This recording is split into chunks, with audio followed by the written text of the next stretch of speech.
mind that the images you see here are not the only ones that we have, okay? There's many, many more. And keep in mind, 19th and National is surrounded by many, many cameras up and down. So these are just one of many images, okay, that we have. This is 33-year-old Clayton Hubbird, currently being interrogated by detectives from the Milwaukee Police Department. But the crime in question took place a month ago. 3351 is a confirmed shooting. Black female. Shot to the left, right side of her head. On August 29, 2022, police responded to a shooting on the 800 block of North 26th Street. When they got there, they found Regina Allen bleeding out on the pavement. She was still conscious, barely. But even with her life slipping away, she managed to give police a description of the shooter and his car. Unfortunately, these would prove to be some of the last words she would say before tragically succumbing to her wounds. But her dying testimony didn't just identify her killer, it laid out every step of that violent night, ensuring the shooter would pay for what he did. Known by her friends as Maya, Regina Allen was full of life, joy, and laughter. She was an active part of the trans community in Milwaukee, but not even her tight-knit community could stop what was about to happen next. What followed would send shockwaves through Milwaukee's trans community and mark the city's third tragedy in 2022 alone involving a black trans woman. Following the shooting and murder of Regina Maya Allen outside her home, Milwaukee police immediately sealed off the area and began collecting evidence.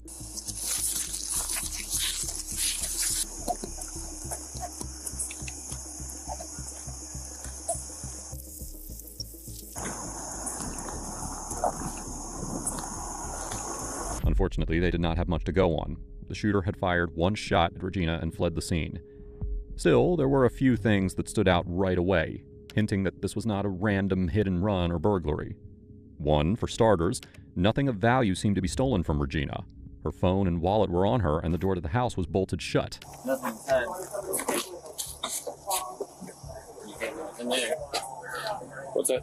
So there's nothing inside there. They could thought it was in there.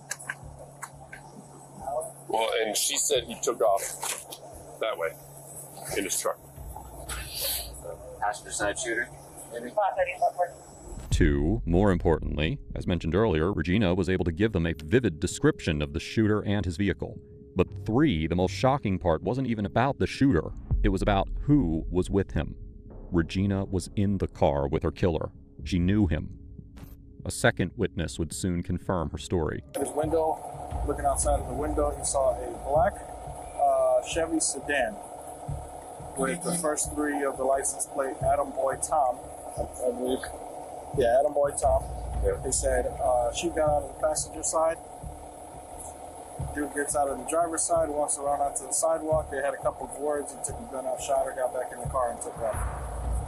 That confirmation gave police what they needed. Using that statement and Regina's description, they tracked the car through the night and identified the suspect, Clayton Hubbird. The police were confident that they had their guy, but getting him in for questioning was another story. Even after releasing his name to the public and asking for tips, Clayton managed to stay off the radar, and it would take a full month before they finally caught up with him. I think we might have some like Doritos or Fritos or something. That's cool. Okay. And what kind of soda would you like? Like a Mountain Dew. All right. I think I might. At this point, Clayton did not realize just how much evidence the police had on him. But what the detectives didn't expect was how calm he'd be, as if he hadn't just been caught on camera. As the interview begins, Detective Martin asks Clayton if he knows why he's here, and his response pretty much sets the tone for the rest of the interview. So Clayton, we just want to talk to you about why you're here. Not sure if you've been informed or not. You got an idea? I mean, I got an idea, but I mean, I had nothing to do with that stuff, so. Okay, well, hopefully we can get to that, okay? Like I said, I wanted you to... Detective Martin proceeded to read Clayton his Miranda rights, who immediately locked into the innocent act. Clayton, you understand these rights? So I mean, do I need a lawyer? Like, well, that is entirely up to you. We want to discuss the matter while you're here, okay? Which is very serious, but we know that there's obviously 2 sides to everything, right? We would like to get your point, the story from your point of view, okay? This is a crucial moment. Detectives know that if they push too hard, Clayton will shut down. At the same time, they cannot let him keep up this act. So they tactfully reveal to him exactly where he stands based on evidence, while also creating space for him to share his side of the story. By the way, if you're finding this video interesting so far, do us a favor, please hit those like and subscribe buttons. It really supports the channel.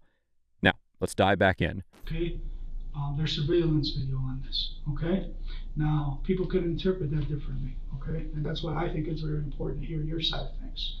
Okay, does that make sense? Because a lot of times there's video, but yet without context, people are going to draw their own conclusion.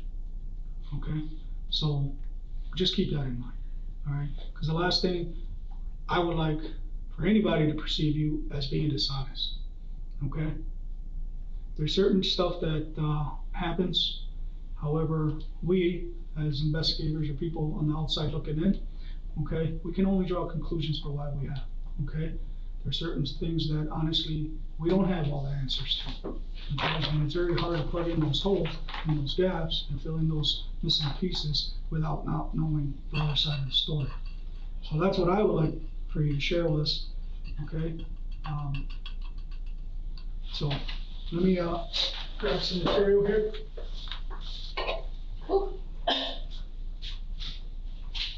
Now, you might be wondering why they're being so patient with someone that they've already nailed with solid evidence. The answer is simple. They don't have a motive behind the murder. In order to make a solid case against Clayton, the officers need to tread extremely carefully and get as much information out of him as possible. At first, they only show him a few pictures and ask if he can recognize them. Do you know who this is? No, sir. Never seen him before. Okay. You recognize that picture? I wish I could have drawn it up. Okay. And what about this? No, sir. And what about this person? Oh yeah, that's the day I went to I got some cigarettes at a gas station. I went home after that. Okay. Anything happen out of the ordinary at this gas station on that night? Somebody asked me to sell them a cigarette. I sold them a cigarette, and that was about it. They asked me if I had any cigarettes, and I just sold them some cigarettes and went home. Okay. Do you remember what that person looked like? Clayton recognized the victim, but when questioned about why he was there or where he went afterwards, he started to struggle. We went to my sister's house. Where's that at? So, like in Waukesha or something. Okay. She let me stay there for a little bit. Anything in particular that brought you out that night to that area specifically? Honestly, I think I was going to visit my child's mother or something, maybe. I don't know, I'm not sure. Okay. Or At that time of day? Or like picking somebody up from work, or like I don't even remember. I honestly can't even remember, sir. Okay. So again, I want to point out to you the time of night. Okay, it's very early in the morning. Not too many people receive visits. Probably went to like maybe I went to a bar or something. I'm not sure. Okay. Do you recall if you would have been at a bar, where you hang out? I can't even really recall, man. I just know I was going to get some. I just know I needed some cigarettes, or like I wanted something from the store, maybe like some blunts or something. Okay. How long had you been staying at your sister's at that time? Not really that long. Day, a week, months? Selling those cigarettes is the only thing that Clayton claimed to remember with certainty. But when Detective Stephanie asked him one simple question, Clayton's whole I don't remember act started to fall apart. Keep in mind that the images you see here are not the only ones that we have, okay? There's many, many more, okay? These are just the basic, okay? Just to demonstrate to you that obviously we know that you were there. This person is you, correct? All right? This is a vehicle that you have access to, correct? And keep in mind, 19th and National is surrounded by many, many cameras up and down, right? So these are just one of many, one of many images, okay, that we have. These are just the ones that I chose to show to you at the moment, okay? So honestly, I wanted to see how honest you were willing to be with me. Because I'm telling you straight up, I'm here to get your side of things. You mind if I have another smoke, sir? Sure. Do me a favor, just point it out. Yeah. My partner is very health conscious, so. Clayton was lying through his teeth about leaving the gas station alone. Despite the mountains of evidence stacked against him, he stuck to his strategy of complete denial, even when it sounded absurd. The matter for you that you gotta focus on, man, is what happened during that ride. And ultimately what happened at the end of that ride. I wasn't there for that shit. I can't say like any of that stuff, man.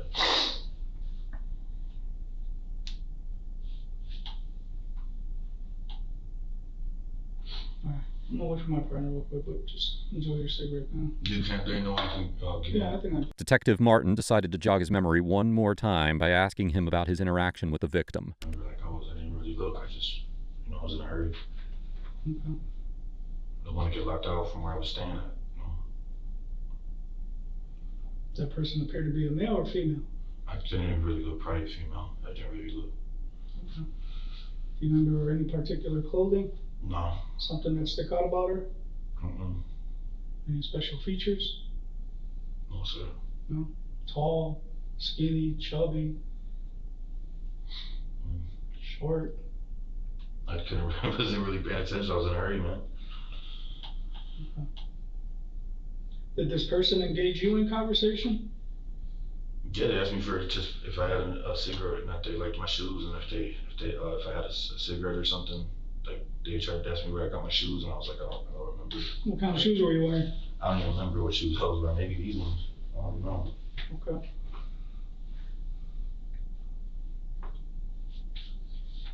Do you remember where you were that night before you stopped at the gas station? I think I was at home. Probably at the house I was staying at. Or I probably went to go see my mom or something. His memory was conveniently selective. He didn't talk to the victim, didn't know her. He just sold her some cigarettes, nothing more.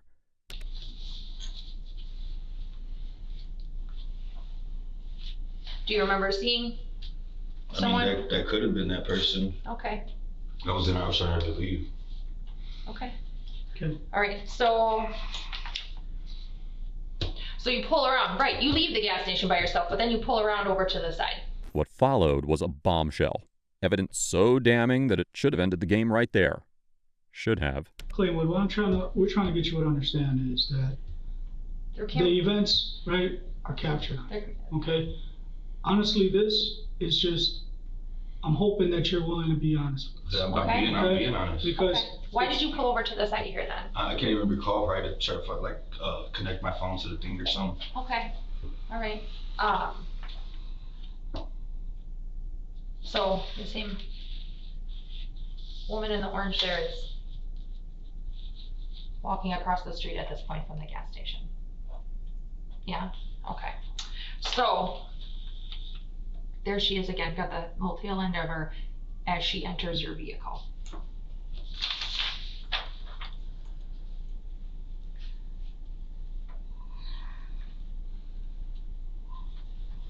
I don't know.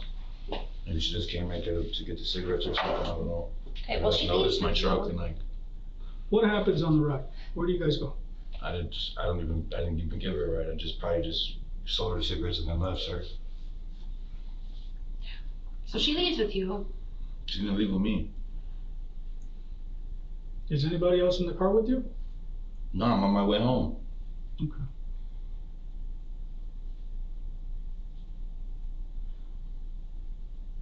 Clayton, as I mentioned to you earlier, man, this is your opportunity, okay? Again, ultimately, we're not the ones that decide. Even after being shown proof that Regina left with him, he kept denying it, like the footage didn't exist. So the detectives changed their approach, hoping to make him face just how serious this really was. Your car. Right there.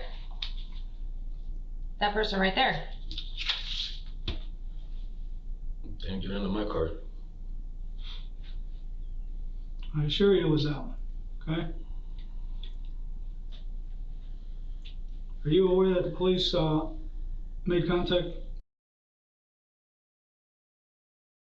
I'm sure they did. I'm sure they went to like a lot of people's houses looking for. However, there was no remorse in his demeanor, just glaring self-centeredness. Like the only thing that people If you're on TV being accused of this, being talked to about that in that manner, that's scary, why man. wouldn't you take it upon yourself to come and clear the air? I mean, it's not that I'm trying to hide or run. Obviously, I could have just left it state if that's really what I was trying to do. I wanted to like, Well, not unless you like get a lawyer, like stuff like that, you know. And you definitely this is have scary, all those man. choices. This is like extra, man. I can't. It's like something don't want me to win, man. Every time I try to like do good with my life, get myself together, here like stuff always has to happen, man. Clay, the thing is right now, only you know what happened. that night, okay? And unfortunately, we can't ask that person in the car with you what happened because that person is no longer with us. That's sad, bro. I feel bad. Like I had nothing to do with that. I wasn't there for any of that. Detectives then turned the tone of the investigation aggressive in hopes that amping up the pressure would snap him out of this act. I'm not wrong for going to a gas station. You're not wrong about going to a gas station. Like that. Guess what? You're not even wrong for meeting somebody at a gas station and wanting to do what adult people do. Even after being directly accused of murder, Clayton didn't flinch. He kept up the act, pretending that he didn't know what they were talking about. So they shift tactics once again, this time appealing to his survival instinct. As you just put it, It's consensual. in so many words, it's consensual. It's consensual. 100%. You're not forcing nobody, neither is she forcing on you, I don't believe. Man, there's obviously someone trying to frame me or something, man. Okay. That's what you want to go with? So that's all I could think, man. So just so we're perfectly clear, you agree that this is you. And you agree that this is you talking to her. And you agree that this is her walking to your car. I don't know, man. And you agree that you agreed in the first place that this was your car pulling over around the corner from the gas station. Clayton, however, has already decided that he wants to try a different strategy, making it obvious that he isn't going to crack. You agreed in the first place that this was your car pulling over around the corner from the gas station. I don't even know, man. Okay, well that's what you previously agreed to. Do you have a twin brother? No? Okay.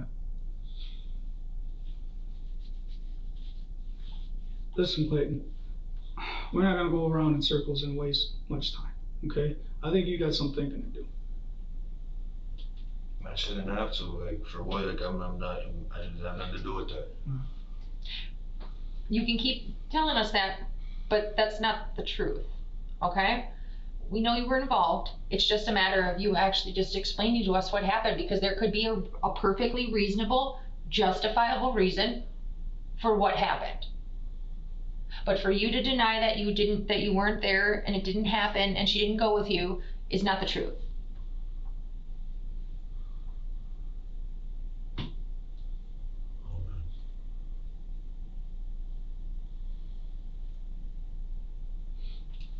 Clayton, I'm gonna let you smoke a cigarette in peace, okay? I'll give you a moment.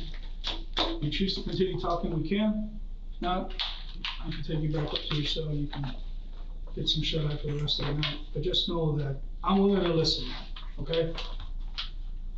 To whatever you wish to tell me, okay? We haven't lied to you once, man, okay?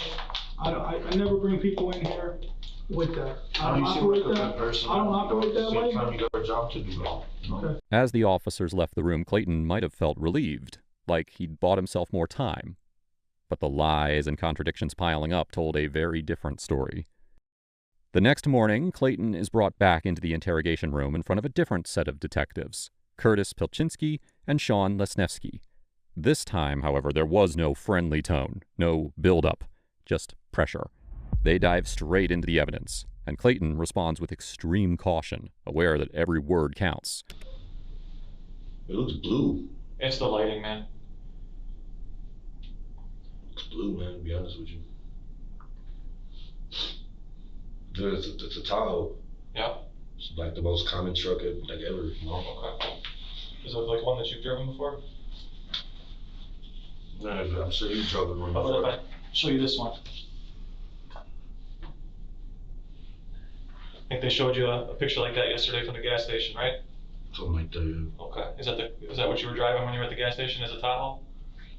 Pretty sure. Pretty sure. Okay. And whose Tahoe is that? But as the questions kept coming, Clayton's story began falling apart again. He contradicted himself repeatedly, digging a deeper hole every time he opened his mouth. Okay. So, when you're driving around, what plates did you put on it? I didn't put any plates on it. You didn't put any plates on it? Okay. Did you raise that truck up, or was it like that? I don't even know. It's probably just like that. What you guys used to? I mean, you had the fat tire in the back. Did you guys take those off from last winter, or did you buy it without the tires? Honestly, I think those aren't even. I think those are for like a whole different car. What car are those for then? I don't even know. You don't know a lot.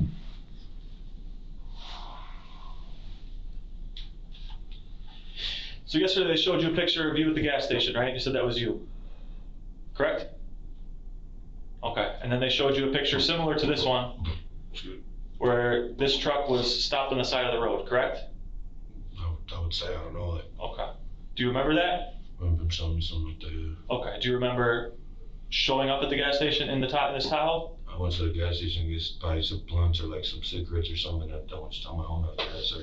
Who'd you talk to in the gas station? Somebody asked me to sell him some cigarettes. Who's somebody? What'd that person look like? Now, if you think it's a stupid idea to claim that you can't recognize your own vehicle, just wait until you hear what he comes up with next. Okay. Number one, that's not true. All right. Everybody, even people that have no money, have cell phones because they're free. All right. So for you to say that, that is 99.9% almost impossible. All right. I mean, if I had one, it probably wasn't on. It probably just like you used it for the music and stuff. Where did you both give us a number for you and said that they contacted you on regularly around this time? So what phone did you have, man? I don't remember. I mean, I've probably had a phone, but I don't remember the phone number.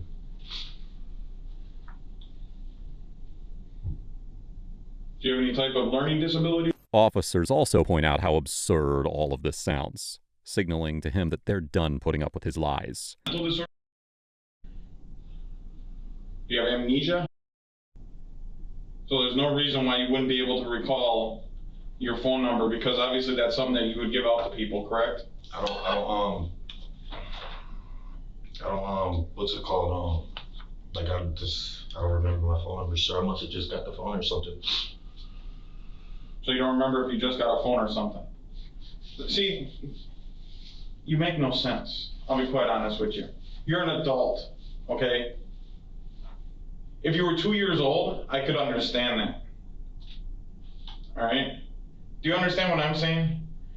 That it's not like you stole some cookies from a cookie jar and your parents are trying to figure that out. That's not what we're dealing with here. So you want to play, oh, I don't know, I don't remember. That just makes you look like you're covering things up. No, I don't know my phone. Because we're not. I've been there, so. Well, you don't know your address either, huh? I don't even have an address right now, right?